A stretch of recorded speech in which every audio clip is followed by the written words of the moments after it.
Salut à tous, bonjour à tous, j'espère que vous avez passé un super week-end. On est parti aujourd'hui pour une nouvelle vidéo d'analyse technique sur le marché des cryptos. On va aussi analyser 2-3 pépites. On a une crypto-monnaie que j'ai close et on a une autre crypto-monnaie que je vais sans doute rentrer dedans, donc qui est assez intéressante. Ça sera l'objectif de cette vidéo. Et on parlera aussi d'un nouveau scénario qu'on va avoir sur le BTC et qui me semble très intéressant et je n'y avais pas pensé. J'avais la théorie mais j'avais pas pensé qu'on pouvait le faire maintenant, donc ça risque d'être assez intéressant. Sur ce, je vous souhaite à tous un bon visionnage, une bonne fin de soirée. Je tenais aussi à vous dire que demain, je ne serai pas en live malheureusement, même si j'ai envie d'être en live avec vous. Je suis triste, c'est pas grave. Et il y aura une vidéo sur IMO demain, comment acheter des IMO sur Binance, étant donné que je suis absent. Sur ce, je vous souhaite à tous un bon visionnage, on est parti. Crypto, Alors, avant de commencer, je tenais à vous montrer la petite news qu'on a sur IMO. Je vous mets le lien en description. Je ne vais pas en parler dans cette vidéo, mais allez lire l'article qu'on a fait sur Medium, ça vaut la peine. Mais en gros, si vous avez un appartement et que ça génère de l'argent en automatique, vous pouvez stacker cet argent avec IMO et du coup, on va pouvoir récupérer votre appartement. Bref, je ne vais pas rentrer dans les détails. Tout est expliqué dans l'article, mais c'est plutôt une excellente news, je suis très content et on aura des news qui vont arriver très bientôt par rapport à ça.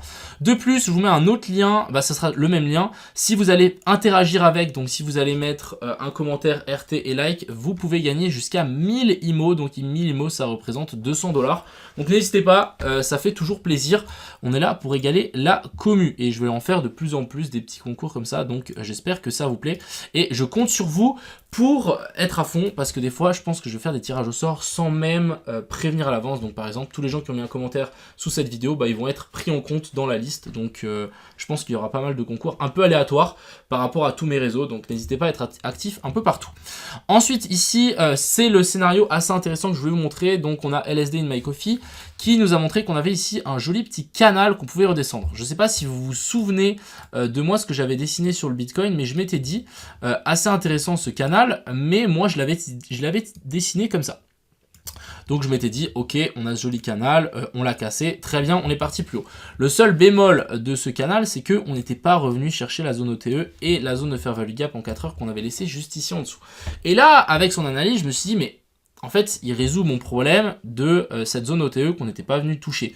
Et du coup, je me suis dit, en fait, c'est une excellente idée de pourquoi pas mettre son canal comme ça et nous faire une correction en A, B et puis C. Étant donné que la mèche qu'on est venu faire ici en dessus, c'est une mèche et non une clôture, on n'a aucun souci. Si jamais on passe ici en dessous, ça ne créera pas une inversion de structure et on pourra continuer à pumper. Donc je trouve ça très intéressant et ça nous donnera une jolie petite ABC et pour la dernière vague ici en 5. Donc moi je voudrais bien voir un Bitcoin sous la zone des 42 800. Je ne vais pas long le Bitcoin tant qu'on ne revient pas dans cette zone là, que ça soit clair et net. Voilà un petit peu pour le topo, je trouvais ça plutôt intéressant. Ensuite pour la suite, des liquidations. Ici on peut voir donc sur iBlock Capital, on a des liquidations au nord et un petit peu au sud jusque vers la zone des 40 000.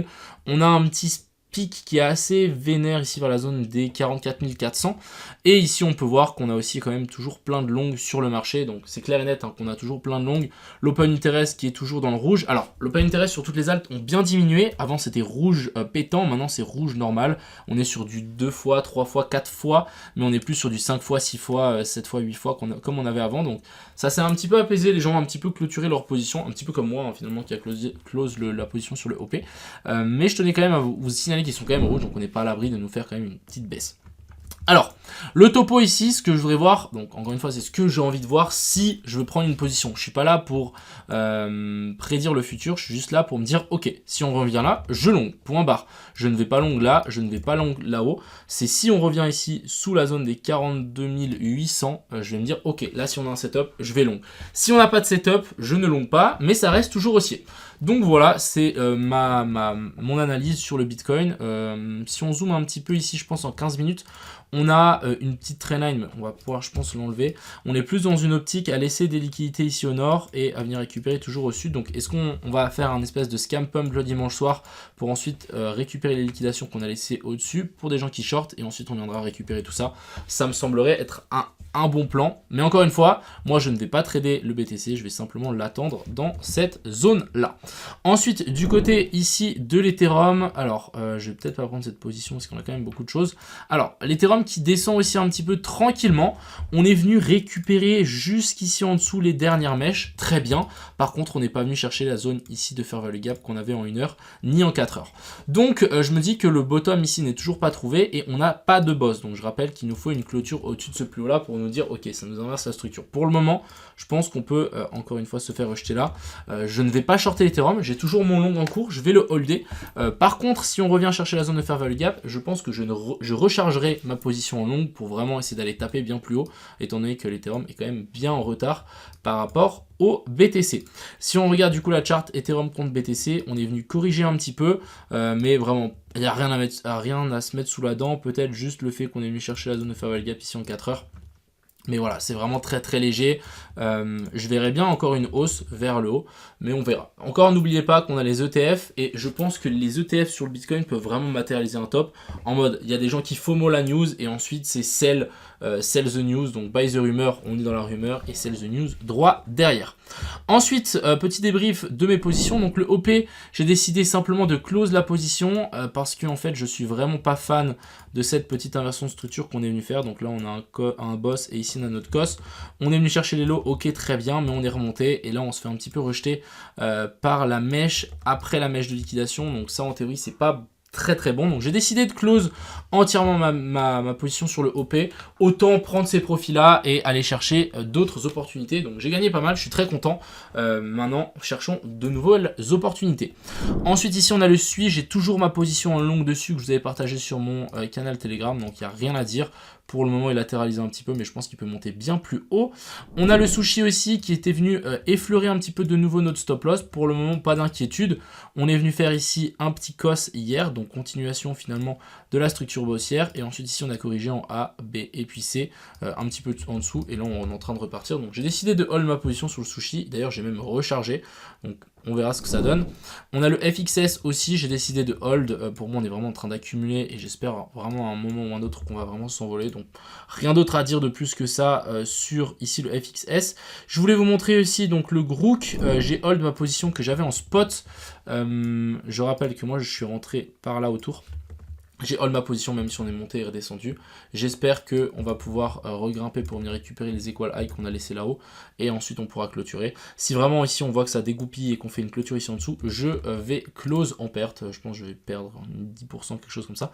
Mais c'est pas bien grave. Et ensuite je voulais vous montrer la crypto dans laquelle je vais sans doute mettre mes profits du OP. C'est le DYDX. Alors le DYDX, si on dézoome un petit peu, vous allez vous rendre compte qu'on est en train de faire ici une jolie petite correction vers le bas. On est venu rect une fois les lots, deux fois les lots. On est revenu chercher la zone OTE de tout le dernier pump. Donc très bien, vous voyez qu'on est venu taper parfaitement la zone des 705. Donc très très clean. Et maintenant, si on zoome un petit peu en 15 minutes, vous allez voir, hein, vous allez commencer à devenir tous des experts. On a notre petit cos et boss. Ici, on est venu rechercher toutes les liquidités qu'on avait là. Et on est en train de s'appuyer sur l'order block. Donc je me dis... on a une zone d'invalidation qui est clean, c'est la zone ici de mèche. On a des TP qui sont assez clean, c'est tous les anciens sommets qu'on a laissés là. Et clairement, on est venu chercher un nouveau plus haut. On corrige le dernier plus haut, donc est-ce que ici on serait pas à l'abri, pas à l'abri, mais est-ce qu'on serait pas en train de préparer le prochain pump ici vers le haut? Donc personnellement oui, j'ai l'impression qu'on est vraiment en train de faire un espèce de petit biseau comme ceci. En weekly, on est venu combler ici la zone de Fair Value Gap. Donc clairement, je pense que le DYDX, je vais mettre une pièce dessus, une belle cartouche, je pense que ça peut vraiment valoir la peine. Encore une fois, faites attention au dimanche soir, on n'est pas à l'abri de nous faire des petits mouvements un peu scammy en récupérant 2-3 liquidités. Donc faites attention à ça, mais je pense qu'on a 2-3 alts qui sont assez intéressantes. Enfin bref, j'espère que cette vidéo vous a plu. Je rappelle que demain, il n'y a pas de live, la vidéo, ça sera pas... une vidéo sur le marché, que en description il y a un concours pour gagner 200 $, donc c'est pas rien. N'hésitez pas à aller participer, ça fait toujours plaisir et je vous souhaite à tous une excellente fin de soirée. C'était Crypto Million, ciao.